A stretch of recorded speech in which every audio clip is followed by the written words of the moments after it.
सोचिए, राजस्थान का रेगिस्तान और वहां बसा एक गांव जो रातों रात वीरान हो गया। ये कहानी है कुलधरा की, एक ऐसी जगह जहां की खामोशी आज भी लोगों के दिलों में सिहरन पैदा कर देती है। कहा जाता है कि ये वो बद्दुआ है, वो श्राप है जो पालीवाल ब्राह्मणों ने इस गांव को हमेशा के लिए छोड़ते वक्त दिया था। एक ऐसा श्राप जो आज भी सदियों बाद यहाँ की हवाओं में महसूस किया जा सकता है। आज हम कुलधरा से जुड़ी एक ऐसी घटना के बारे में जानेंगे जहां 4 दोस्तों ने मजाक मजाक में इस श्राप को चुनौती दे दी और फिर उस रात जो हुआ उसने उनकी दुनिया ही बदल दी। तो चलिए शुरू करते हैं और सबसे पहले समझते हैं कुलधरा की इस डरावनी कहानी को। देखिए, ये कहानी सिर्फ एक अकेले गांव की नहीं है। माना जाता है कि पालीवाल ब्राह्मणों के 84 गांव, जी हां 84 गांव एक ही रात में इस तरह गायब हो गए जैसे वहां कभी कोई रहता ही नहीं था। हजारों लोग अपना घर-बार छोड़कर कहां गए, क्यों गए, इसका कोई सुराग आज तक नहीं मिला।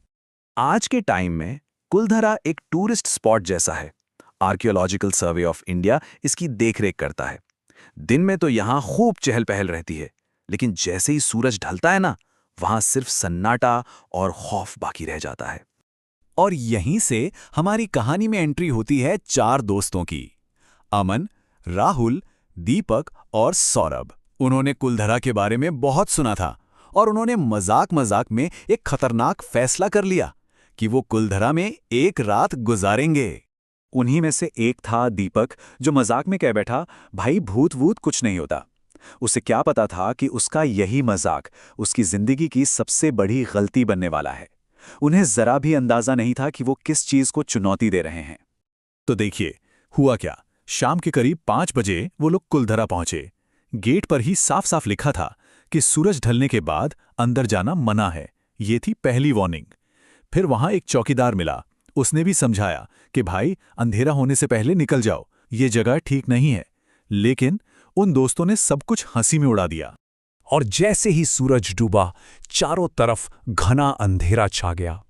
तभी उन्हें कुछ ऐसा दिखा जिसने उनके पैरों तले जमीन खिसका दी। उस पूरे वीरान खंडहर गांव में एक अकेली हवेली थी जिसके अंदर से रोशनी आ रही थी।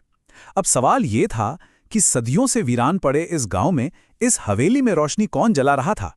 बस अपनी इसी जिज्ञासा को शांत करने के लिए वो चारों उस हवेली की तरफ बढ़ गए। हवेली का वो बड़ा सा दरवाजा ना खुला हुआ था, और जैसे ही उन चारों ने अंदर कदम रखा, वो भारी दरवाजा इतनी जोर से बंद हुआ कि लगा जैसे किसी ने धक्का दिया हो, और बस वो चारों अंदर फंस चुके थे। अब जाकर उन्हें असली डर का एहसास हुआ। हवेली के अंदर दीवारों पर अजीब अजीब से निशान बने हुए थे। बाहर हवा का शोर था, लेकिन अंदर एकदम मौत जैसा सन्नाटा। और फिर उन्हें सुनाई दी ऊपर की मंजिल से किसी के चलने की धीमी आहट। ये वो पल था जब मजाक खत्म हो चुका था और खौफनाक हकीकत शुरू होने वाली थी। उन्होंने हिम्मत जुटाई और सीढ़ियों से ऊपर गए। पर जैसे ही वो ऊपर पहुंचे, उन्होंने देखा दीपक उनके साथ नहीं था। वो कहाँ गया? अभी तो यहीं था। उन्होंने आवाजें लगाईं, दीपक, पर कोई जवाब नहीं आया।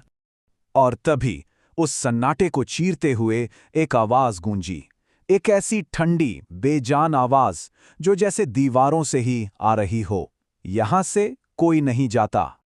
उनके होश उड़ गए और तभी उनकी नजर सामने दीवार पर पड़ी। वहां ताजे खून से लिखा था, भाग जाओ। ये शायद आखिरी चेतावनी थी। इससे पहले कि वो कुछ समझ पाते, उन्हें एक बच्ची के रोने की, सिसकने की आवाज आने लगी। और फिर उन्होंने देखा एक सफेद साया धीरे धीरे उनकी तरफ बढ़ रहा था, और देखते ही देखते पूरी हवेली कांपने लगी, जैसे कोई जलजला आ गया हो। बस अब उनके पास एक ही रास्ता था, भागो। लेकिन उन्हें क्या पता था कि हवेली के बाहर का मंजर अंदर से भी ज्यादा डरावना होने वाला था। उन्होंने भागने की सोची ही थी कि वही भारी दरवाजा खटाक से अपने आप खुल गया, मानो कोई उन्हें बाहर जाने का रास्ता दे रहा हो। तीनों दोस्त डरे सहमे अपनी जान बचाकर बाहर भागे। पर जब वो बाहर आए तो सब कुछ बदल चुका था। वो खंडर गांव अब खंडर नहीं था। वहां घर बसे हुए थे, बाजार लगा था, लोग चल फिर रहे थे, बिल्कुल वैसा जैसा शायद सदियों पहले रहा होगा। और तभी उन्होंने देखा कुछ दूरी पर दीपक खड़ा था, बस खामोशी से उन्हें देख रहा था। अगली सुबह जब रेस्क्यू टीम वहां पहुंची तो अमन, राहुल और सौरभ तीनों गांव के गेट पर बेहोश मिले। उनकी जान तो बच गई, लेकिन उस रात का खौफ शायद उनकी रूह में बस गया। और दीपक का आज तक कुछ पता नहीं चला। वो कुलधरा के उसी अंधेरे में हमेशा के लिए कहीं खो गया। कहने वाले कहते हैं कि आज भी कुलधरा की उन वीरान रातों में एक दर्द भरी आवाज गूंजती है, मुझे यहां से ले जाओ। शायद ये उस गांव का श्राप है, या शायद दीपक की आखिरी पुकार। ये कहानी हमें सोचने पर मजबूर करती है कि क्या वाकई कुछ दरवाजे ऐसे होते हैं जिन्हें कभी नहीं खोलना चाहिए।